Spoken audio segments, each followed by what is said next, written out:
What can you tell us about this new, amazing secret history of NASA? Well, it's been a story that's many, many years in the making. I mean, at least 40-some years since the genesis of NASA itself back in 1958. What I'm intrigued with is how it's a story that I've tried to tell before in various venues. I've told it on, the Art Bell Show, Coast to Coast. I've told it at the National Press Club in a press conference that we did with 8 other people, very prestigious background, NASA people, imaging people, in 1996. And it's a story that I've, even told on television. But until we wrote Dark Mission, it hasn't seemed to take root. 2 weeks after the book was published, it became a bestseller on the New York Times bestseller list. In fact, that's what this nice little emblem up in the corner of the book says. That's not a mean feat to do when you've had no national television exposure on such a volume as this. The only exposure we've had, the only way that people found out that we had written a new book and we were looking at the background of NASA and what they've been telling us against the background of who they really are, was on the Coast to Coast audience and on the websites. We have 2 websites, enterprisemission.com, which is the formal website of the Enterprise investigation, and we also have darkmission.net, which is the official website of the new book. I think it's kind of like the old Mark Twain quote, when it's steamboat time, you steam.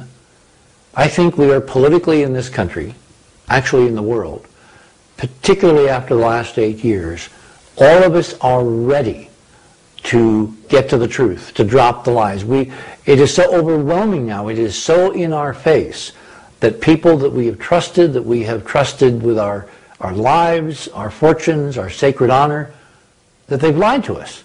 And they've looked into the cameras and they have absolutely told us lie after lie after. So what is the truth? What is the bottom line? And you can build the story however you want. But basically you're saying that NASA has lied to us. In essence, our government has lied to us because they're one and the same, right? They're interwoven in some ways. Not necessarily. See, this is where people need to think nuance. People need to be much more sophisticated, which of course the 21st century viewer or reader these days is. It isn't the government. There is no such thing as the government. There are several governments, and they're at war with each other. And you see occasionally evidence in public that there is some kind of war, but in fact, most of the time, the nuanced positionings are hidden. It's really almost like the old feudal system. We've all been raised on stories of Robin Hood and Sherwood Forest and the Sheriff of Nottingham and, the King John and the terrible things that were going on in England when Sir Richard, the good guy, the King of England, was off fighting in the Crusades, and the bad guy, John, was basically trying to steal his empire behind his back while he was off doing good deeds. What we're looking at in the current U.S. government, which the Founding Fathers never, in their wildest nightmare, except maybe for, that vision that Washington ostensibly had at Valley Forge, they never imagined that there would be these baronies, these feudal kingdoms, these fiefdoms fighting with each other and with the American people over power. Ultimately, it's all about power. So name the fiefdoms. Are you willing to do that? Well, they're out on CNN. There's the Defense Department, and there's the State Department, and there's NASA, and there's the CIA, and all the alphabet agencies. Remember the National Intelligence Estimate that just told us a few days ago that, Iran really isn't developing a nuclear weapon and hasn't been for 4 years, was the compilation of 16 or 17 intelligence agencies that somehow all got together with a consensus and said, okay, we really were mistaken before. They aren't doing what the president has been telling you they're doing for months now, beating the drumbeats of war, threatening World War III. So people are seeing that there is this incredible internal food fight going on in the U.S. government, that there is no one government. There are, in the House and Senate alone, 535 governments. Each member, each representative, each senator has their own perspective when they're actually answerable to their constituents. we identified the 3 secret power groups who are in fact behind and in charge of and fighting with each other for power under the NASA emblem. And they are, because I can see that's where you want to go, they are the Nazis, the Masons, wow. and the magicians. Very good. Very good. So that's actually stunning that you would actually name them, at least at that level. Why is it stunning?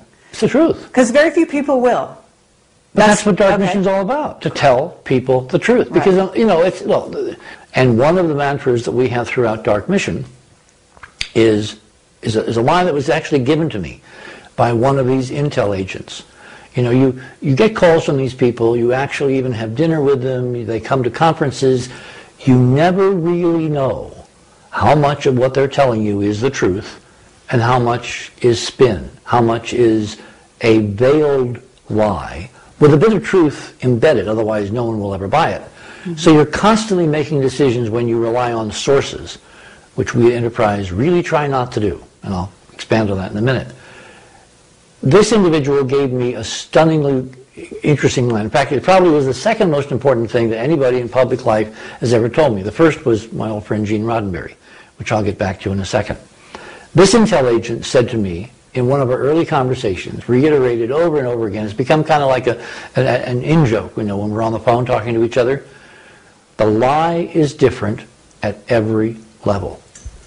Meaning that even the people who are in front of the camera spinning, telling you that the world is coming to an end, telling you that the dollar is crashing, telling you that we're running out of oil, telling you that we have to nuke Iran before they nuke us, telling you that, you know, Saddam had weapons of mass destruction, most of those people really believe what they're telling you. Mm-hmm. Because they've been told lies by people that they trust. Right. So the lie goes up the line. Every little group is controlled and contained and constrained by being fed exactly how much BS they will believe. So they can come out in front of the cameras at like the National Press Club or at the White House when the president's spokesperson comes out. She believes 99% of the stuff she's saying. She's not in on the lie. She doesn't know it's a lie, because if she did, she couldn't be the actress that she is. Exactly. The lie has to be different at every level in order for the entire assemblage of lies to ultimately control all the rest of us and to contain the truth. Fast forward, here we are. You've written this incredible book, and tell us that little story that you were telling us before about, you know, the moment on television, etc. I mean, because it's not real until it's TV. Well, when I got into this, when I started looking at data, as opposed to, you know, the mountain thing was just stupidity. But when I started looking at data was on the occasion of the JPL unmanned Viking probes in 1976, where I was, again, a representative of CBS News at JPL for that incredible, unbelievable Viking summer. That's what we called it, the Viking summer.